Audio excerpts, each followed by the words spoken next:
The bitter taste of poison still burned on Sophia's lips as she felt life slipping through her fingers like sand. Her body lay cold on the damp stones of the castle's undercroft, each breath harder than the last, as darkness called to her with promises of eternal rest. Then it happened. Warm lips pressed against hers with desperate urgency, forcing air into her agonizing lungs. Alex. Even in her semi-conscious state, she recognized his touch, the way his hands trembled as they framed her face, how his hoarse voice whispered her name like a prayer. Breathe, Sophia. Please breathe. The kiss that should have been a mere act of salvation became something more, something forbidden. When life finally rushed back into her veins, and she opened her eyes to find his face so close to hers, she saw something in Alex's dark eyes that made her forget for a moment that she was a duchess, and he was just a landless knight. She saw love, impossible, inconvenient love, the kind that could destroy them both if it were discovered. But there, in that cold, damp undercroft, with the scent of death still lingering around them, something was born that would forever change the fate of Artois. "Are you all right?" Alex whispered, brushing a lock of hair from her face with fingers that still shook. Sophia tried to answer, but her words died in her throat when she realized she was still lying in his arms, that he hadn't moved away even now that she was safe. Protocol demanded he release her immediately, that he maintain the respectful distance between a noble and her protector. Instead, for a moment suspended in time, they simply looked at each other, and in that gaze, they sealed a fate that neither of them yet fully understood. "Yes," she finally managed to whisper, "I'm all right." But they both knew that nothing would be all right again. Not after that kiss. Not after they had tasted, even by accident, the forbidden fruit that grew between their hearts. Alex helped her to her feet, his hands lingering a moment longer than necessary on her waist. "We need to get out of here. Whoever did this could come back." Sophia nodded, trying to regain her composure, but as they started toward the staircase leading back to the castle, she felt as if every step took her further from the woman she had been just an hour before. The cold, distant, widowed duchess, who obeyed society's rules and kept every emotion carefully hidden behind a mask of propriety. That woman had died in the undercroft along with the poison, and in her place was born someone dangerously alive, dangerously capable of loving a man she could never have. When they emerged into the light of day, reality hit them like a physical blow. Alex immediately stepped back, putting the proper distance between them, his eyes cast down with the respect his station demanded. "Your Grace," he said formally, "I must escort you to your chambers and call for the physician." "Of course," Sophia replied, but her voice carried a note of loss she couldn't hide. As they walked through the castle corridors, pretending nothing had changed, they both carried the secret of that kiss. A secret that burned like a live coal between them, that made every casual glance vibrate with unspoken tension, that turned every polite word into a potential betrayal. Sophia didn't know yet that her brother-in-law Blake had orchestrated the poisoning. She didn't know that Alex would become the target of a man willing to kill for power. She didn't know she would be forced to choose between duty and desire, between safety and love. All she knew as she bid Alex farewell at the door to her chambers was that her life had changed forever, and when she unconsciously touched her lips, where she could still feel the ghost of his touch, she knew there was no turning back. The kiss had sealed her fate. Now, all that was left was to find out if it would be a destiny of happiness or ruin. But one thing was certain, she would not face this journey as the weak, submissive woman others expected her to be. The fire Alex had lit in her soul was just beginning to burn. The wind cut like a blade through the stones of Artois Castle, and Alex felt every gust slice through his chainmail like an omen. It had been 3 days since he'd saved Duchess Sophia from the poison, 3 days since his lips had touched hers in that desperate kiss that brought her back to life, 3 days that had changed everything. Now standing in the inner bailey as he watched servants haul hay to the stables, Alex tried to convince himself that moment had been nothing but duty, just a knight fulfilling his oath to protect the house of Artois, nothing more. But his hands still trembled whenever he remembered the bitter taste of poison on her lips, the deathly pallor of her skin, the despair that had consumed him when he thought he was too late. And when she had finally breathed against his mouth, when her eyes had opened and stared up at him with a vulnerability he'd never seen in any noble, something inside him had both shattered and reformed all at once. "Alex." The voice came like a whisper carried on the wind.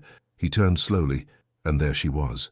Sophia walked toward him with the erect posture her noble upbringing demanded, but there was something different in her stride. An almost imperceptible hesitation, as if each step brought her closer to a cliff she wasn't sure she wanted to avoid or embrace.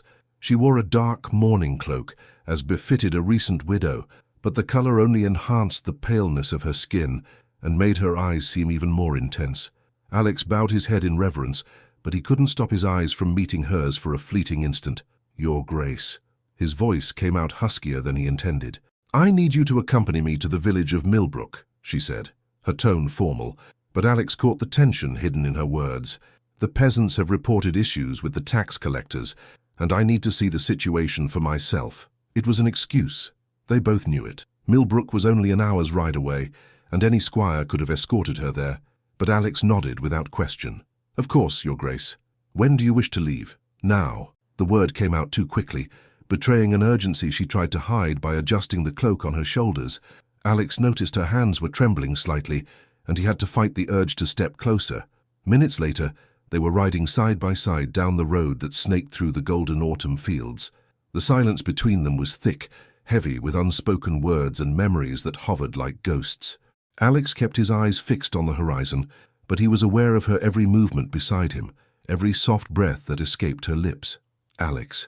Her voice made him look at her, and when their gazes met, he saw something that made him forget to breathe for a moment. "Yes, Your Grace? About what happened?" She paused, biting her lower lip in a way that made his heart pound. "About that night. It was my duty to save you," he answered quickly, trying to keep his voice steady. Any knight would have done the same. Sophia pulled on her mare's reins, stopping in the middle of the road. Alex did the same, turning to face her fully. Any knight would have called for a physician. Any knight would have screamed for help. Her eyes shone with an intensity that made him feel as if he were being stripped bare. "You kissed me, Alex. You brought me back with your own lips." Her words struck him like well-aimed arrows. Alex felt the blood rush to his face, but he couldn't look away. I didn't know what else to do. You were dying, and you saved me." Her voice softened to a whisper. "In a way I will never forget." The wind rustled the branches of the trees around them, creating a sound that seemed like a murmur of either approval or warning. Alex felt the weight of his oath pressing on his shoulders like armor made of lead. He was a knight with no lands, no title, nothing but his honor to offer. And she was a duchess, widow to one of the most powerful men in the kingdom. Sophia. The name escaped his lips before he could stop himself, stripped of the formal address that etiquette demanded. She closed her eyes for a moment, as if savoring the sound of her name in his voice was both a pleasure and a pain. "Say it again," she whispered. "I can't." The words came out laden with an ache he tried to hide. "You are the Duchess of Artois, and I am just a knight who swore an oath. Nothing more can exist between us." Sophia opened her eyes, and Alex saw unshed tears glistening in them like tiny crystals. "And what if I say I don't care about titles? What if I say that, since that night, I feel as if I'm living as two versions of myself, the one who died in the Undercroft and the one you brought back to life?" Her words hit him like a physical blow. Alex dismounted and walked toward her, stopping beside her mare. Sophia dismounted as well, and suddenly they were standing there on the deserted road with only the wind as their witness. "Sophia," he said again, this time letting all the emotion he felt bleed into his voice. "You don't understand what you're saying. Your brother-in-law, Count Blake, already suspects something. I've seen the way he looks at me in the hall, how he questions every order you give me. If he finds out there's something between us—" "That there's what between us?" she interrupted, taking a step toward him. "Say it, Alex. What is there between us?" He closed his eyes, fighting the urge to touch her, to pull her into his arms and forget the rest of the world. "Something that shouldn't exist," he whispered. When he opened his eyes, Sophia was standing so close he could feel the warmth radiating from her body, the soft scent of lavender that always clung to her. "Maybe," she said, slowly raising a hand to touch his chest right where his heart was beating out of rhythm. "But it does, and we can't pretend it doesn't." Alex looked down at the delicate hand pressed against his armor and felt as if all the air had been sucked from his lungs. He knew he should step away, should get back on his horse and lead her back to the castle, maintain the distance his station required. Instead, he covered her hand with his. Harrison Blake watched from his office window in the castle, his fingers drumming impatiently on the oak desk as he saw two riders returning from the Millbrook Road. Alex and Sophia rode with a respectful distance between them, but something in their posture made the muscles in Blake's neck tighten. He had spent 20 years studying people, their weaknesses, their hidden desires. It was how he had gained the late Duke's trust, marrying his younger sister and securing his position as brother-in-law and advisor. And it was how he had planned the poisoning that should have left Sophia a vulnerable widow, dependent on his protection and guidance. But Alex had ruined everything. Blake turned away from the window as the two riders disappeared through the castle gates. He had a meeting with Father Cornelius in a few minutes, and he needed to ensure his version of events was the only one that mattered. The priest arrived promptly, his dark robes a stark contrast to his graying hair and small, calculating eyes. Cornelius was a man who understood the value of gold coins as much as he did prayers, and Blake knew exactly how to handle such men. "Father," Blake greeted, gesturing for him to sit. "Thank you for coming so quickly." "Hugh said it was urgent," Cornelius replied, settling into the chair with a sigh, "and that it concerned the soul of our Duchess." Blake nodded gravely, walking to a bookshelf where he kept scrolls and documents. He pulled out a carefully prepared paper and placed it on the desk. "I'm worried about the influence the knight Alex has been exerting over Sophia. Since my brother-in-law's death, she has displayed inappropriate behaviors." The priest frowned, leaning forward to examine the document. "What sort of behaviors?" "She has been requesting his presence constantly. Just yesterday I saw them speaking in the garden, far too close to one another, and today—" Blake paused dramatically. "Today she insisted that only he escort her to Millbrook. She refused any other knight." Cornelius raised an eyebrow. "And what do you suggest?" Blake leaned over the desk, his voice dropping conspiratorially. "I need you to speak with her about the temptations of the flesh, Father. A widow must remain pure, dedicated to her husband's memory. If we allow her to become entangled with a knight of no title, no land—" He let the sentence hang in the air, allowing the priest to draw his own conclusions. "And there's something else," Blake continued, pulling a small pouch of coins from a drawer. "The church coffers are in need of repair, are they not? I heard the roof has been letting rain in during services." Cornelius's eyes glinted at the sight of the coins. "Indeed, we have been facing some financial difficulties." "Of course. And I, as the provisional regent of Artois, consider it my duty to support the church in times like these." Blake pushed the pouch toward the priest. "Especially when I need spiritual guidance to protect my sister-in-law's soul." Cornelius picked up the pouch, weighing it discreetly. "We will speak with the Duchess about the perils of earthly passions. It is our pastoral duty to guide her on the path of righteousness." Blake smiled, but it was a smile that didn't reach his eyes. "Excellent. And Father, perhaps it would be prudent to also mention the consequences that can befall those who tempt the virtue of a noblewoman. Alex may be an honorable knight in combat, but he is only a man, after all." When Cornelius left, Blake remained in his office, planning his next moves. Bribing the priest was just the beginning. He had other allies to win, other seeds of doubt to plant. Hours later, dinner in the Great Hall proceeded with its usual formality. Blake watched Alex serve at the table, noting how the knight's eyes lingered on Sophia whenever she wasn't looking, and more importantly, how her eyes searched for him when she thought no one was watching. "Alex," Blake called out, his voice cutting through the low conversations echoing through the hall. "Approach." The knight came forward, maintaining a respectful posture, but Blake saw the tension in his shoulders. "Yes, my lord?" "I have a mission for you." Blake cut a piece of meat, chewing slowly before continuing. "The merchants in Westport have reported trouble with bandits on the road. I want you to leave at dawn to investigate." Alex hesitated for a fraction of a second, and Blake seized on that moment of uncertainty. "Is there a problem, knight?" "No, my lord. It's just, Westport is a 3-day ride. Will Her Grace not require additional protection while I am away?" Blake smiled, an expression that seemed friendly but was laced with venom. "The Duchess will be perfectly safe under my protection. I am her brother-in-law, and regent after all. It is my duty to see to her well-being." Across the table, Sophia choked slightly on her wine. Blake pretended not to notice, but he saw how her hands tightened around the goblet. "Of course, my lord," Alex replied, but his voice carried a note of barely concealed resistance.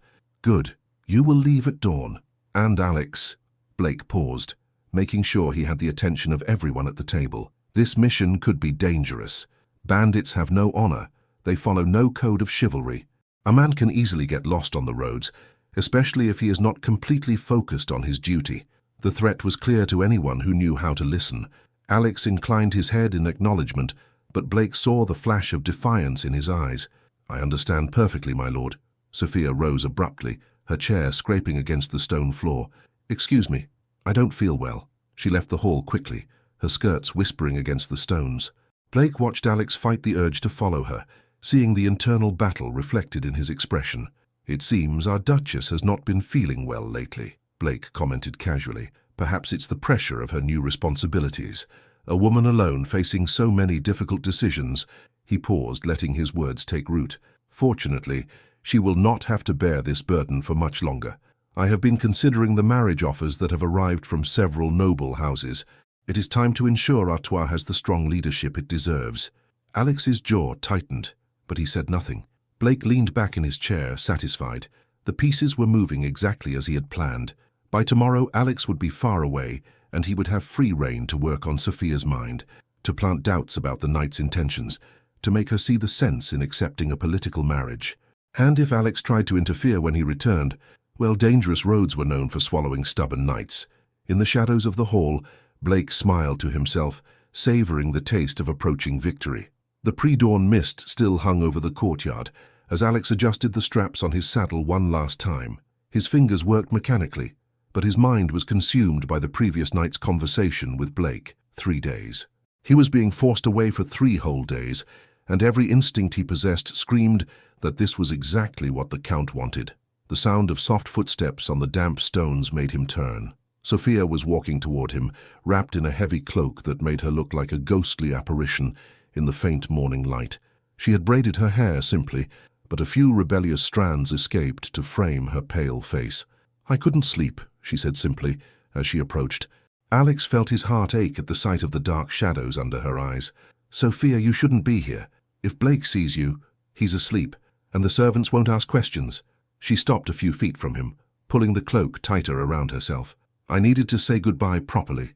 The word goodbye fell between them like a stone in still water, creating ripples of meaning neither of them wanted to fully confront. "It's just a mission," Alex said, more to convince himself than her. "I'll be back in 3 days." Sophia took a step closer, and in the dawning golden light he could see every detail of her expression. There was fear there, but also something deeper, more desperate. "Alex, last night, after I left the hall," she paused, biting her lower lip. "Cornelius came to see me." Alex's blood ran cold. "The priest? What did he want?" He spoke of temptations, of a widow's duty to remain pure. Her words came out in a bitter whisper. "He said there were rumors about my behavior, that people were questioning my moral conduct." Alex clenched his fists.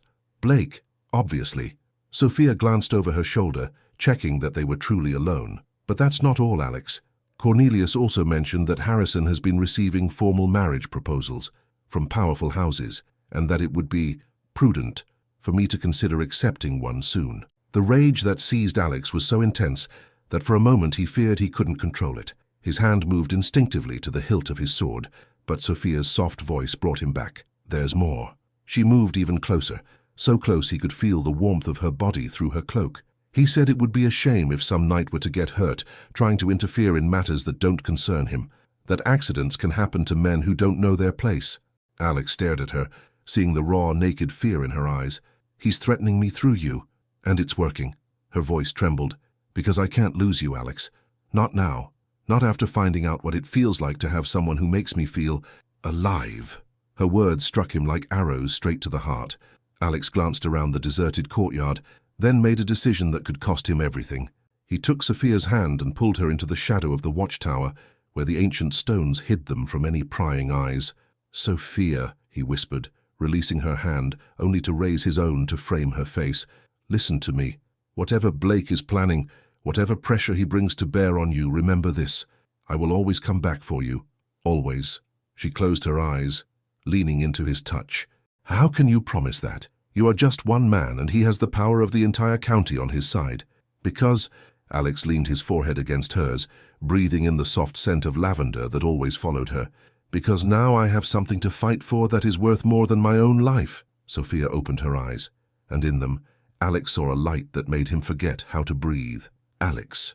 Her voice was just a sigh. He knew he should pull away. He knew every second they spent like this put them in more danger. But when Sophia raised her hands to touch his chest, when her fingers closed around the chain that held his holy medallion, all reason deserted him. "Take this with you," she whispered, beginning to remove a thin gold chain from her own neck. Hanging from it was a small, delicately wrought rose pendant. It was my mother's. She always said it brought protection to those who carried true love in their hearts. Alex looked from the delicate piece of jewelry to Sophia's eyes. "I can't accept this. If anyone finds out, no one will. Keep it under your shirt, close to your heart." She placed the chain in his hands, closing his fingers around the metal, still warm from her skin. "And when you look at it, remember that someone here is waiting for your return." Alex closed his eyes, feeling the small but significant weight of the jewelry in his hand. When he opened them again, Sophia was watching him with an intensity that made him feel like he was drowning. "Sophia, The sound of voices from the main hall cut them off. Sophia pulled away quickly, adjusting her cloak to hide the absence of the chain. "You should go," she said, but her voice carried all the reluctance he felt. Alex put the chain around his neck, tucking the pendant under his shirt. The metal was cool against his skin, but it carried a promise that warmed his entire being. 3 days, he said, looking into her eyes one last time. 3 days, she repeated. But as Alex mounted his horse and rode toward the castle gates, they both knew that 3 days could be an eternity, and in the shadows of the main tower, a figure watched it all through a narrow window, a cruel smile playing on his lips. Blake had seen enough. Now it was time to act. Alex galloped down the road to Westport, the morning mist slowly burning off around him. But his mind wasn't on the mission ahead. It was on the pendant that touched his chest with every heartbeat, on the promise he had made, and on the terrible fear that 3 days might be just enough time for Blake to destroy everything he had begun to love. Behind him, the castle of Artois vanished into the fog, like a dream fading upon waking. But Alex carried with him the certainty that, no matter what he found on his return, he would fight to his last breath for the right to love the woman who had placed her soul in his hands. The second day without Alex dragged on like an eternity for Sophia. She had tried to maintain her normal routine, reviewing harvest records, meeting with the land stewards, but her mind constantly drifted to the Westport Road. Every sound of hooves in the courtyard made her heart leap with the impossible hope that he had returned early. Blake, on the other hand, seemed to be enjoying every moment of the night's absence. During breakfast, he had sat beside her with a proximity that made her feel suffocated. His conversations were seemingly casual, but Sophia detected the careful insinuations, the comments about the vulnerability of a woman ruling alone, the need for strong alliances through marriage. "Did you receive the letter from Lord Edmund of Ravenshollow?" Blake asked, elegantly cutting a piece of bread. Sophia nodded reluctantly. The letter had arrived the previous morning, a formal marriage proposal written on fine parchment and sealed with red wax. "I did. And?" Blake watched her with ill-disguised expectation. "And I read it." Sophia kept her voice neutral, but inside her stomach was churning. "Lord Edmund is a respectable man." "Respectable?" Blake laughed, a sound that held no real humor. "My dear Sophia, he is far more than respectable. He is one of the most powerful men in the kingdom, with lands that stretch to the northern borders. An alliance with House Ravenshollow would secure Artois for generations." Sophia put her bread back on the plate, her appetite completely gone. "Harrison, we've discussed this. I am still in mourning. It would be inappropriate to consider any proposal so soon after my husband's death." Blake leaned toward her, lowering his voice. "Sophia, we must be practical. Your grief is understandable, but the world does not stop for our personal pain. There are other lords who have already shown interest in your lands, and not all of them have honorable intentions." She stared at him, catching the veiled threat in his words. "What do you mean by that?" "I mean, there are rumors. People are beginning to question your ability to rule alone.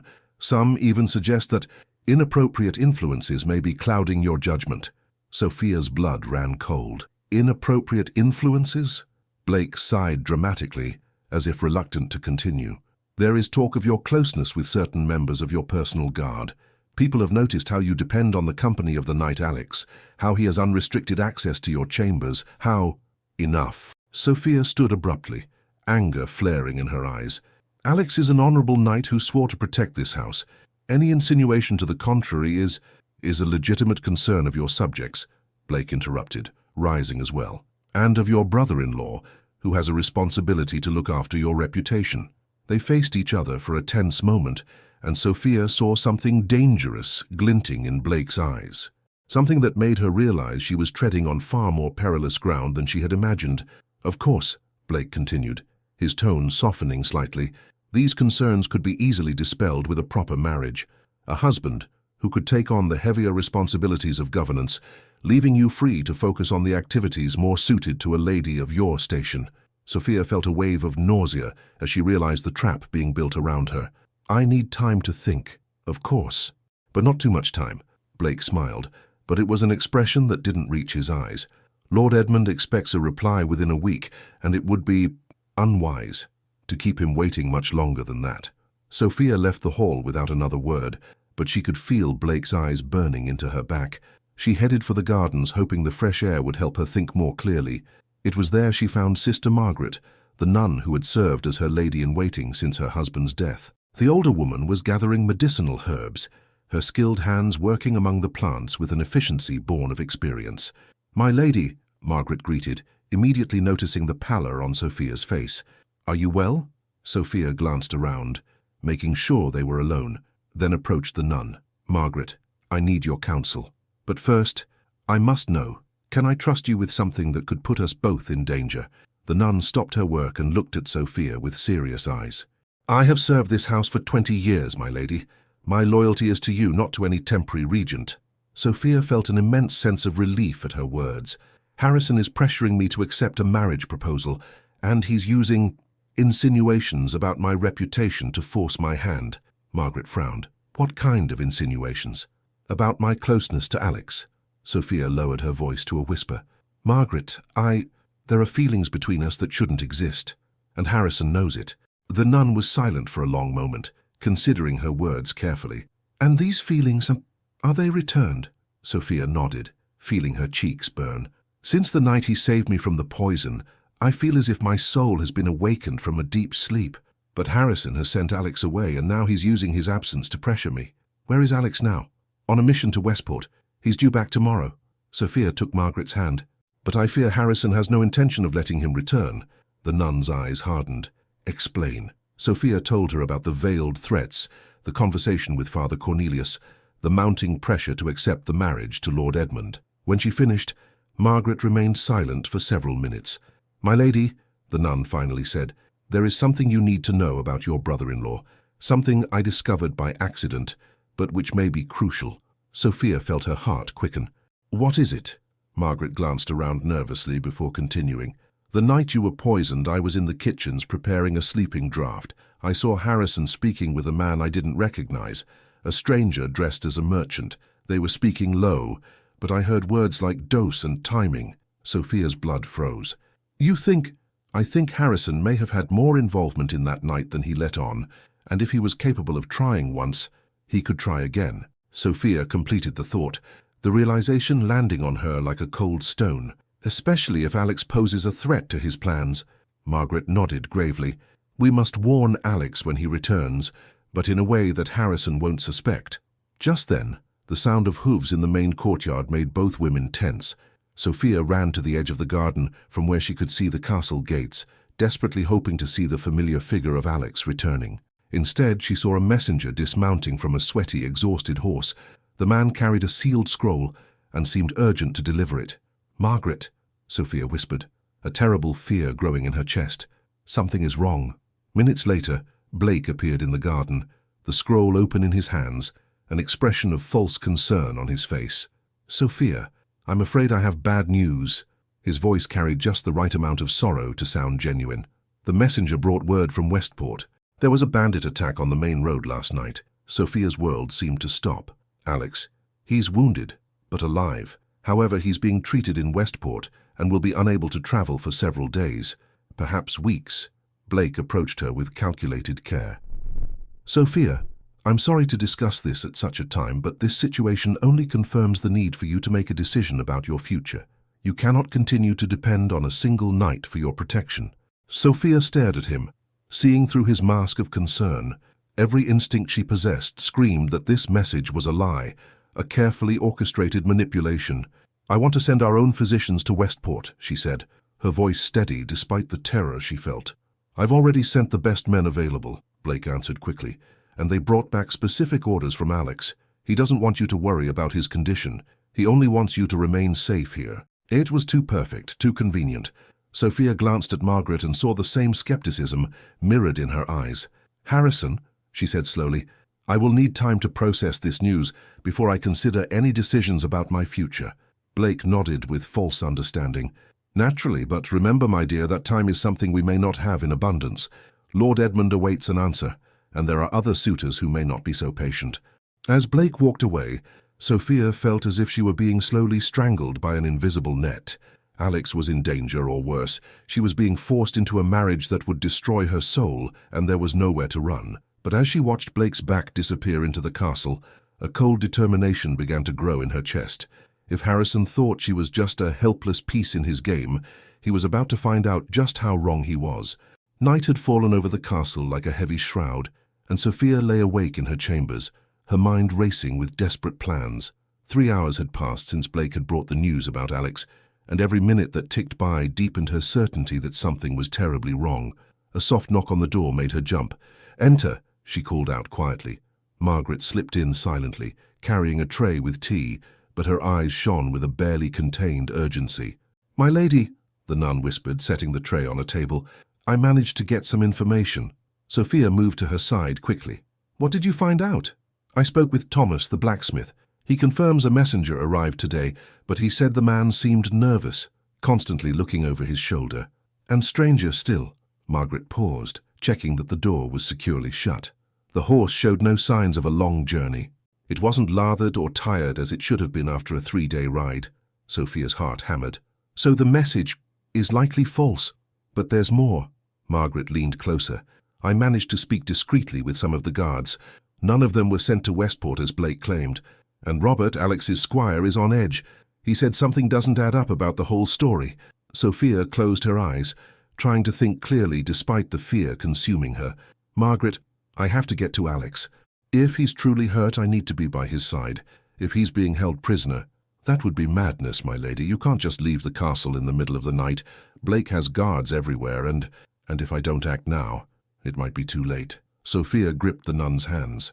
"Margaret, if Alex dies because of me, if Blake succeeds in eliminating the one person who can expose his schemes, I will never forgive myself." Margaret studied her face for a long moment, seeing the desperate determination shining in her eyes. "There is a way," she said reluctantly, "but it would be extremely dangerous." "Tell me." "The servants' passages. There's a network of tunnels connecting different parts of the castle to the kitchens and stables. They were built to allow the staff to move about without disturbing the nobles." Margaret hesitated. "I could guide you through them to the stables. From there, if we can get a mount." "And then?" Sophia was already moving to her chest, pulling out a dark cloak and riding boots. "The road to Westport goes through Grimwald Forest. If you ride hard and don't stop to rest, you could make it there before dawn." Margaret watched Sophia dress with a mixture of awe and terror. "But my lady, if Blake finds out, I will face the consequences. But I cannot stay here playing ignorant while Alex's life may be in danger." Sophia finished dressing and turned to Margaret. "You don't have to come with me. In fact, it would be better if you didn't. Someone needs to stay here to—" "My lady," Margaret interrupted firmly, "I served this family when your parents were still alive. I watched you grow from a sweet girl into a strong woman. I will not abandon you now." Sophia felt tears prick her eyes. "Margaret." "Besides," the nun added with a mischievous smile that seemed out of place on her usually serious face, "someone needs to make sure you don't do anything completely reckless." Minutes later, the two women were sneaking through the castle's dark corridors, following the winding path Margaret knew from years of silent service. The passages were narrow and damp, smelling of earth and ancient stone. Occasionally, the sound of voices or footsteps echoed through the walls, reminding them how close they were to being discovered. "Slowly here," Margaret whispered, as they reached a particularly steep turn. "This part runs close to Blake's chambers." They moved like ghosts, each step carefully placed. Sophia could hear the blood pounding in her ears, every sound amplified by adrenaline and fear. When they finally emerged in the stables, Sophia had to blink several times to adjust to the relative darkness. The familiar smell of hay and horses calmed her slightly, but the tension remained like a taut string in her chest. "Here," Margaret indicated a sturdy, reliable mare. "Luna knows the road to Westport well. She'll carry you safely." Sophia began to saddle the animal with hands that trembled slightly with urgency. "And you? How will you get back?" "I'll return through the passages and pretend I slept through the night. If anyone asks about you in the morning, I'll say you were unwell and didn't wish to be disturbed." Sophia finished adjusting the saddle and turned to hug Margaret. "Thank you for everything. Be careful, my lady, and trust your instincts. If something feels wrong when you get to Westport, I'll know what to do." Sophia mounted the mare, adjusting her cloak to better hide her face. "If I don't return by tomorrow evening, send word to the Abbey of St. Benedict. The abbot there is an honourable man and may offer sanctuary if needed." Margaret nodded gravely. "Godspeed." Sophia guided Luna out of the stables, keeping to the shadows as she made her way to the castle's secondary gates. 2 guards were on duty, but they seemed more interested in their quiet conversation than in keeping a close watch. With her heart hammering against her ribs, Sophia waited until they both turned the other way, then led Luna silently through the open gate. Only when she was on the road, with the castle beginning to fade behind her, did she allow the mare to break into a steady gallop. Grimwald Forest closed in around her like a dark embrace. The trees rose like silent sentinels on either side of the road, their interlocking branches creating a canopy that blocked out most of the moonlight. The sound of Luna's hooves on the packed earth echoed strangely in the night silence. Sophia leaned low over the mare's neck, the cold wind cutting at her face and bringing tears to her eyes. With every hoofbeat, one word echoed in her mind like a prayer: Alex, Alex, Alex. She didn't know what she would find in Westport. She didn't know if he was truly hurt, if he was being held prisoner, or if something worse had happened. But she knew she couldn't live with herself if she didn't try to find out the truth. As she galloped through the dark night, Sophia felt something shift inside her. The woman who had left the castle was different from the one who had always followed the rules, who had always done what was expected of her. For the first time in her life, she was choosing her own path, following the call of her heart, even if it might cost her everything. And strangely, despite the fear and uncertainty, she felt more alive than she ever had before. Dawn painted the horizon in shades of rose and gold as Sophia finally spotted Westport in the distance. The small market town sprawled along the river, its timber and stone houses still shrouded in morning mist. Luna was panting beneath her, her coat damp with sweat after the all-night ride, but the mare had proven as determined as her rider. Sophia slowed to a walk as she approached the town's entrance, pulling her hood further over her face to conceal her identity. Her hands trembled slightly, not from the cold, but from a mixture of exhaustion and nervous anticipation.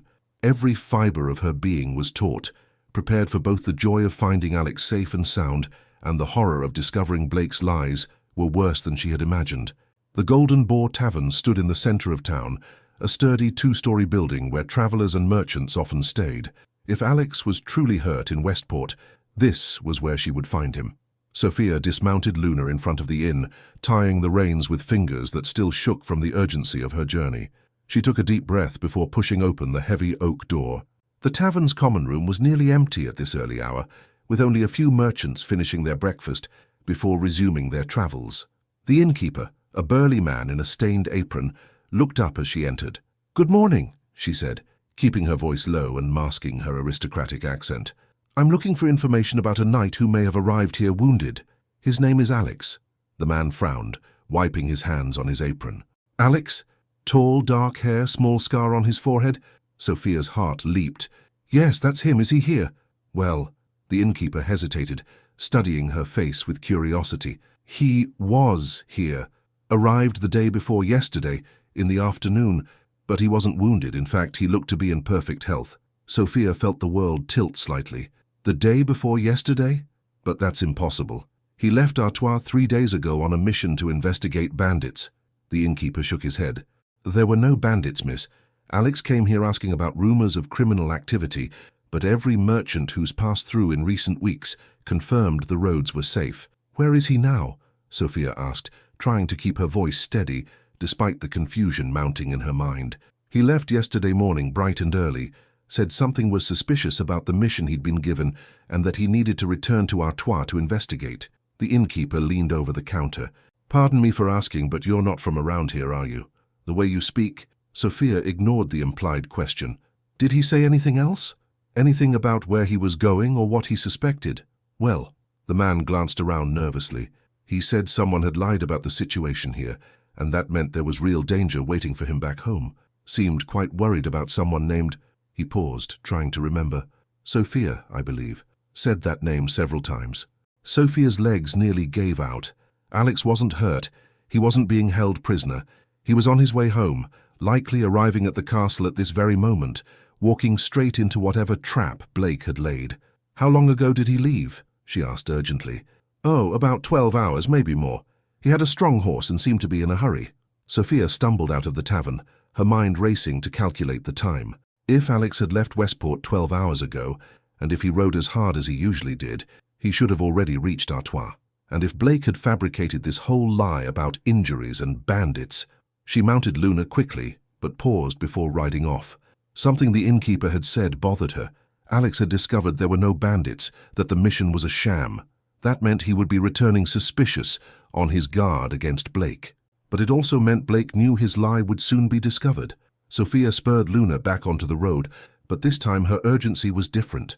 She was no longer racing to save Alex. She was racing to get home before Blake did something desperate to protect his schemes. The ride back felt like an eternity.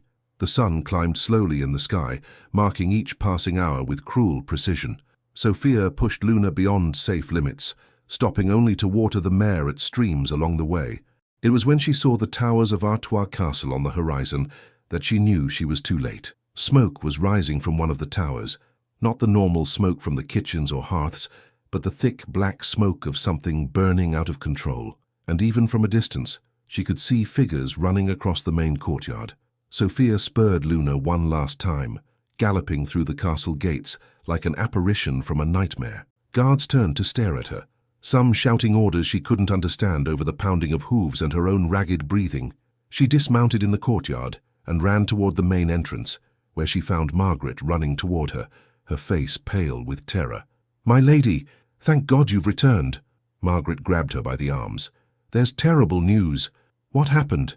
Where is Alex?" Sophia shouted over the chaos around them. "He came back 2 hours ago, confronted Blake before the entire council about the lies," Margaret yelled back. "Blake denied everything, said Alex was delirious, that perhaps he'd suffered a head injury on his journey. And then?"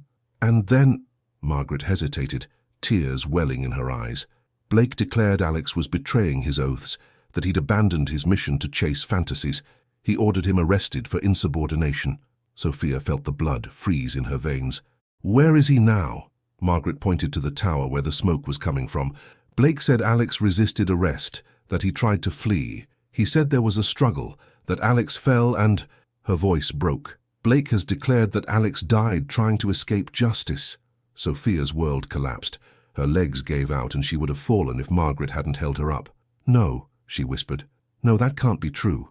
But as she looked at the smoke rising from the tower, smelled the acrid scent in the air, and saw the ill-disguised satisfaction on Blake's face as he emerged from the castle, Sophia knew her life had changed forever, and that the war between her and her brother-in-law was just beginning. Sophia stood in the center of the courtyard like a marble statue, Margaret's words echoing in her mind like physical blows. Alex dead. Blake had declared Alex dead. But something inside her refused to accept it, an inner voice screaming that it was impossible.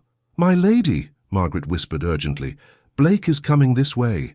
Sophia raised her eyes and saw her brother-in-law walking toward them, flanked by 2 guards. His face was a mask of false concern, but a triumphant glint in his eyes made bile rise in her throat. "Sophia," Blake called, opening his arms as if to embrace her. "Thank God you're back. Where have you been? I woke this morning to find you had vanished from your chambers." She stared at him without moving, every muscle in her body as taut as a bowstring. "Where is Alex's body?" Blake stopped a few feet away, his expression shifting to one of feigned compassion. "Sophia, I know this is difficult to accept, but where is the body?" Each word was a stone thrown from her lips. "The fire in the tower," Blake sighed dramatically. "Unfortunately, when Alex tried to escape, he knocked over a torch. The flames spread quickly by the time we got them under control." He let the sentence hang, shaking his head sadly. Sophia felt something cold and deadly spread through her chest. It was a lie. All of it was an elaborate lie, and Blake expected her to simply accept it, to bow under the weight of grief and become the obedient widow he needed for his plans. "I want to see the tower," she said, her voice eerily calm. "Sophia, that wouldn't be wise. The site is still—" Blake began, but she was already walking toward the burned tower, ignoring his protests. Margaret followed closely, as did Blake and his guards. Other servants and court members joined the grim procession, whispers and curious glances following Sophia's every step. The tower was indeed damaged by fire. Charred timbers still smoldered, and the acrid smell of smoke hung heavy in the air. But as Blake continued his narrative about Alex's tragic escape attempt, Sophia studied the scene with the eyes of someone who knew every stone of her castle. Something was wrong. The scorch marks were concentrated in one specific area, as if the fire had been set deliberately rather than resulting from an accident during a struggle. And more importantly, there were no signs of blood on the stones, no indication that a real battle had taken place there. "Blake," she said suddenly, cutting off his elaborate explanation. "Yes, my dear? If Alex tried to escape from here, climbing from the tower window, where are the rope marks? Where is the equipment he would have used?" Sophia pointed to the narrow window. "And why is the door locked from the outside if he was trying to get out?" Blake hesitated for just a moment, but it was long enough for Sophia to see the lie written on his face. "The evidence was compromised by the fire," he said finally. "How convenient." Sophia turned to face him fully, and for the first time since her return, she let all her rage show in her voice. "Almost as convenient as the message about his injury that arrived yesterday. Sophia, your grief is understandable, but you mustn't allow it to—" "I went to Westport, Harrison." Her words silenced the conversations around them. "I rode through the night to get there. And do you know what I discovered?" Blake paled visibly, but tried to maintain his composure. "I don't understand. I discovered there were no bandits. I discovered that Alex arrived there in perfect health and left yesterday morning because he realized he had been deceived." Sophia took a step toward him, her voice rising. "I discovered that your message about his injuries was a complete lie." Shocked murmurs spread through the assembled crowd.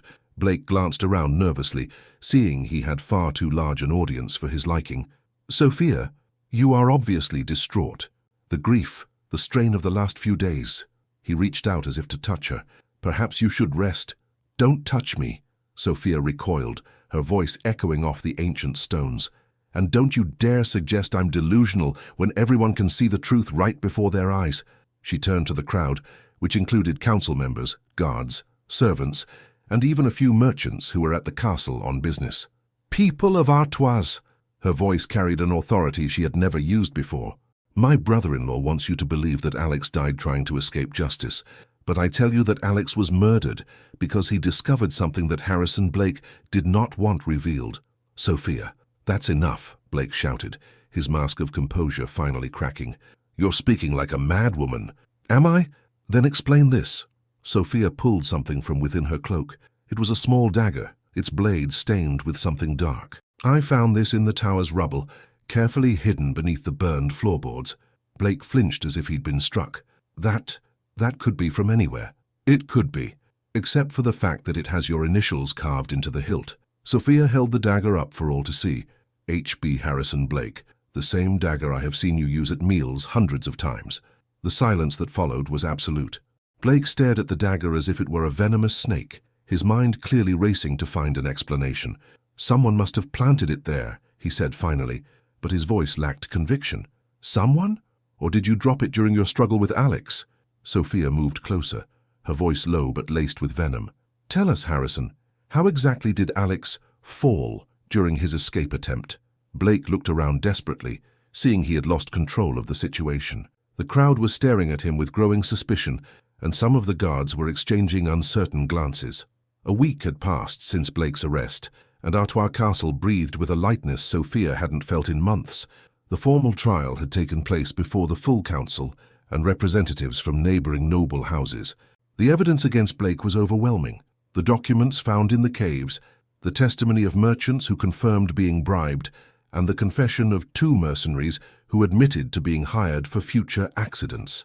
Blake had been sentenced to perpetual exile, his lands confiscated and his titles revoked. Sophia had considered a harsher sentence but had opted for mercy, a decision Alex had fully supported. Now she walked through the castle gardens at dusk, watching the first spring flowers begin to bloom. The air was warm, scented with lavender and young roses, and for the first time in a long time, she felt truly at peace. "My lady." Alex's voice made her turn, an automatic smile curving her lips. He was approaching on the stone path, no longer in full armor, but in simple clothes that made him look younger, more approachable. A bandage was still wrapped around his chest, where Blake's dagger had wounded him, but his movements were steady and sure. "Alex," she didn't try to hide the pleasure she felt at seeing him. "How was your meeting with the council?" "Productive." He stopped beside her, gazing at the sunset that painted the sky in shades of gold and rose. "They officially approved your appointment of a new captain of the guard and agreed to the changes in the crop taxes." Sophia nodded, but her eyes were studying his profile against the evening light. "And how do you feel about your new position?" Alex turned to look at her, a serious expression on his face. Sophia had officially named him Seneschal of Artois, a position that gave him authority over the duchy's military and administrative affairs. It was a role traditionally reserved for nobles, and his appointment had caused some murmurs among the more conservative houses. "Honored," he said simply, "and determined to prove your trust in me is justified." They walked together for a few minutes in comfortable silence, the only sounds the distant murmur of the fountain in the center of the gardens and the soft song of birds settling in for the night. "Alex," Sophia said finally, stopping near a stone bench under a blossoming tree, "there's something I need to ask you." He turned to face her fully, and Sophia saw something in his eyes that set butterflies loose in her stomach. "What is it? Through all of this, through all these trials, why did you stay? Why did you risk your life for me time and again?" She paused, gathering the courage for the question she both feared and longed to ask. "Was it just duty, Alex? Just your oath to the House of Artois?" Alex was silent for a long moment, studying her face in the golden twilight. When he finally spoke, his voice held a vulnerability she rarely heard. "At first, perhaps it was duty. When I saved you from the poison, when I first fought Blake, I was fulfilling my oath as a knight." He took a step closer. "But somewhere along the way, I don't know exactly when, it stopped being about duty. Then what was it about?" Alex slowly raised his hands, just as he had that morning when she'd left for Westport, and framed her face with infinite gentleness. "It was about you, Sophia. About the woman I saw rise from the ashes of tragedy, strong and determined to do what was right, even when the whole world seemed to be against her." His thumbs gently brushed her cheeks. "It was about how my heart stopped every time I saw you smile, about how every moment away from you felt like an eternity." Sophia closed her eyes, leaning into his touch. "Alex, it was about love," he whispered, resting his forehead against hers. "Deep, true, undeniable love. The kind of love that changed everything I thought I knew about myself." When Sophia opened her eyes, she found his fixed on hers with an intensity that made her forget to breathe. "And now?" she whispered. "What happens now that there's no more Blake, no more immediate threats?" Alex smiled, an expression so tender she felt her heart melt. "Now, I ask you if a duchess can find room in her heart for a knight with no ancient titles, no inherited lands, with only love to offer." "Alex?" Sophia raised her own hands to cover his. "You are the noblest man I know. Titles don't make an honorable man. Riches don't make a true heart. And as for lands," she smiled, feeling tears of happiness prick her eyes. "These lands, this duchy, this castle, all of it means nothing if I have no one to share it with." Alex lowered his head slowly, giving her time to pull away if she wanted. Instead, Sophia leaned up to meet him halfway. This time when their lips met, it was not the desperate kiss of someone fighting off death. It was the kiss of two souls who had found their home in one another, soft and sure, and full of the promise of a future. When they finally parted, Alex rested his forehead against hers again, both of them breathing softly in the small space between them. "There is one more thing," Sophia said, her playful tone making him chuckle softly. "What's that?" She pulled back slightly to look him in the eye.